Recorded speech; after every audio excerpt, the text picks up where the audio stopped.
के लिए, कोई शौक के लिए कभी हमसे उन्होंने ऐसा कुछ नहीं कहा कि ये गहना हमारे लिए लाओ और ये साड़ी हमारे लिए लाओ, ये सामान हमारे लिए लाओ। जो हमने ला के घर में रख दिया, देखिए उसी को संवार करके सेवा भाव जीवन भर हमारे साथ करती रही।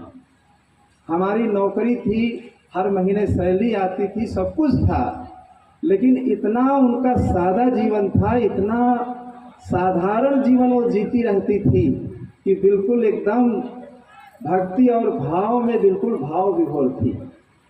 कई बार हम लोगों का आना जाना हुआ तो एक बार हमने कहा आप बराबर हमारे आश्रम में आते जाते हैं और इन माताओं को भी तो लाना चाहिए। देखिए कभी ये भी वो नहीं कहीं झगड़ी कि आप संतों के यहाँ जाते हैं, हमको क्यों नहीं ले जाते। तो हमने जब ऐसा समझाया कि भाई माताओं को भी कभी कभी लाना चाहिए संतों के यहाँ, और आप लोग तो चले आते हैं, इन लोगों का तो मन होता है कि हम भी लाओ आश्रम में जाएं, देखें कहाँ संत लोग रहते हैं, क्या वहाँ होता है। तो देखिए कई बार उनको गाड़ी से ले गए हमारे यहाँ, और वहाँ जब पहुँची तो देखिए जैसे यहाँ सेवा वो करती थी, ऐसे ही जिस व्यक्ति का सेवा भाव का मन होता है, भावना होती है, संस्कार होते हैं, तो जहाँ व्यक्ति जाएगा वो सेवा में तुरंत लग जाएगा। तो उनके जीवन से हर व्यक्ति को यही सीख लेना है कि हम लोग भी ऐसे सेवा भाविक बने, हम लोगों के अंदर भी ऐसी भावनाएं प्रबल होती जाएं।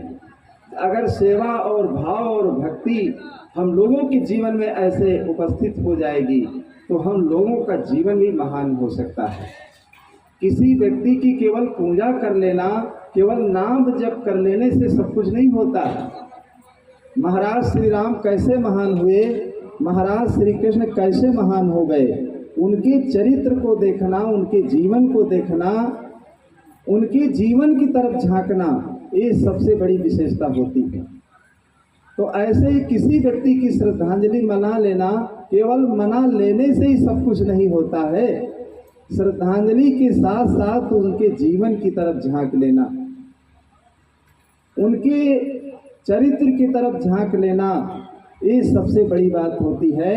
असली श्रद्धांजलि वही होती है कि उनके गुणों की तरफ ध्यान देना, और जो गुणों की तरफ व्यक्ति ध्यान देता है, देखिए उसका जीवन महान हो जाता है। तो हर व्यक्ति को चाहिए कि जीवन में ऐसे ही भाव बना करके, संसार का तो नियम है जो आता है वो एक दिन यहाँ से चला जाता है, लेकिन आने जाने में बंधुओं कितना फर्क होता है। पथिक महाराज जी ने कहा है कि हम तुम क्या कितने महारथी इस जग में आए चले गए। कहो सब लोग, हम तुम क्या कितने महारथी इस जग में आए चले गए।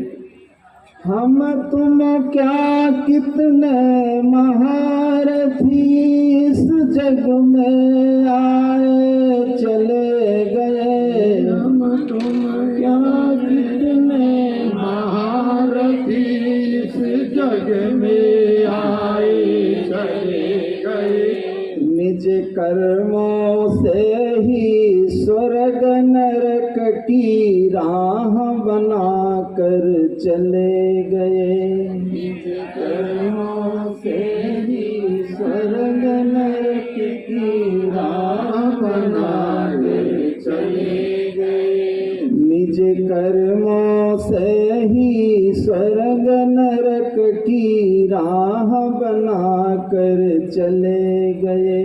निज कर्मों से ही स्वर्ग नरक की राह बना कर चले गए। हम तुम क्या कितने महारथी इस जग में आए चले गए। हम तुम क्या कितने महारथी इस जग में आए चले गए। निज कर्मों से ही स्वर्ग नरक राह बना कर चले गए। निर्कर्मों से सद्गुण की राह बना कर चले गए।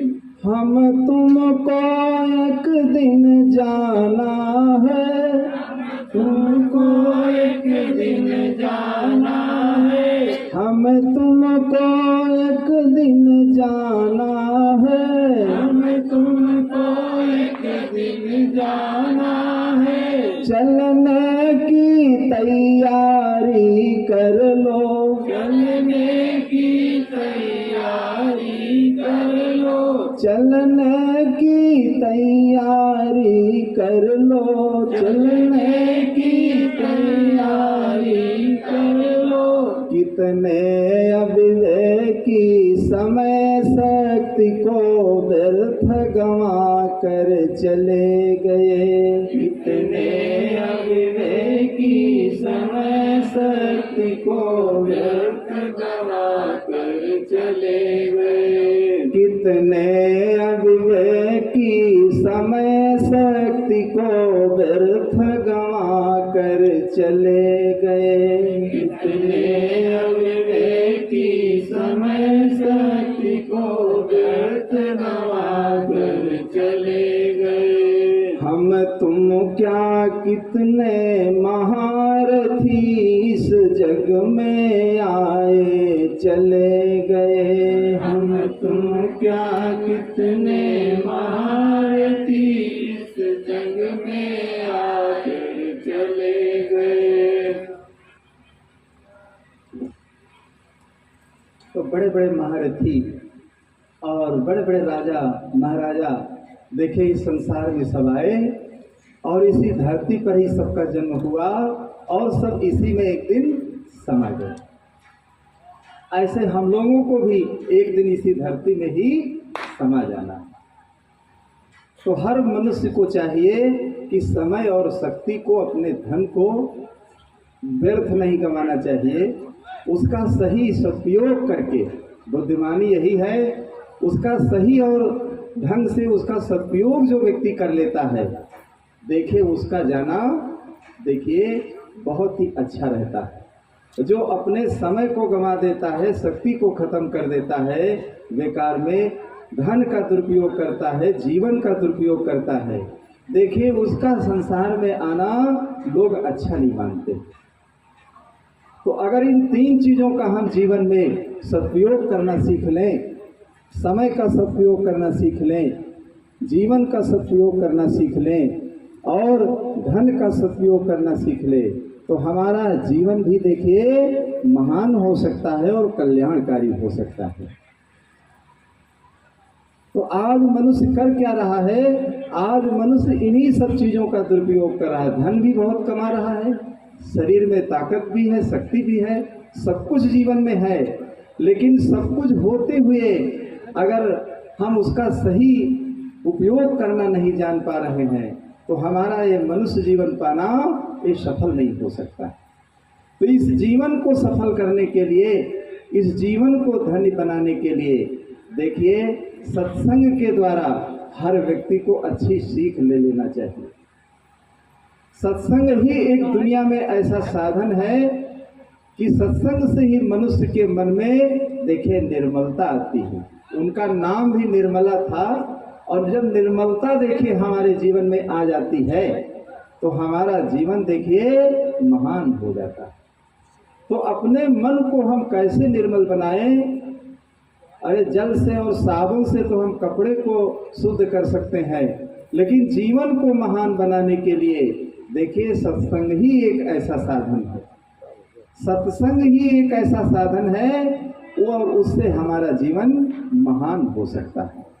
तो उनकी पावन स्मृति में ये सत्संग की जो व्यवस्था रखी गई, ये बहुत ही शुभ घड़ी की चीज़ रही और बहुत ही ये इससे लोग सत्प्रेरणा लेंगे और अच्छी सीख लेकर के जाएंगे और अच्छी भावना लोगों के अंदर पैदा होगी और लोगों का कल्याण होगा। लोगों के अंदर देखिए जितना अंधविश्वास है, विडंबनाएं हैं, कुरीतियां हैं, देखिए इन इन कुरीतियों के बारे में देखिए सोचने के लिए, समझने के लिए और जीवन में इसका निराकरण करने के लिए देखिए आपको एक साहस पैदा होगा कि अगर हम लोग भी अपने माता पिता की स्मृति में ऐसे अगर कार्य करेंगे तो कितना अच्छा रहेगा, बहुत अच्छा रहेगा। तो आज इस कार्यक्रम से हम लोगों को यही सीख लेकर के जाना है कि हम लोग भी अपने जीवन में अगर कोई घटना घटती है हमारे परिवार में कोई ऐसा, तो हम लोग भी अगर मिल करके बैठ करके अगर सत्संग करते हैं तो चाहे जितना दुख अंदर हो, देखिए आत्मा को ढाढ़स पहुंचता है, साहस आता है, साहस आता है और हिम्मत बनती है कि दुनिया में तो देखिए एक एक करके सब जाने वाले ही हैं, कोई यहाँ रहने वाला नहीं है। एक एक करके परिवार में देखिए 2 ही लोग होते हैं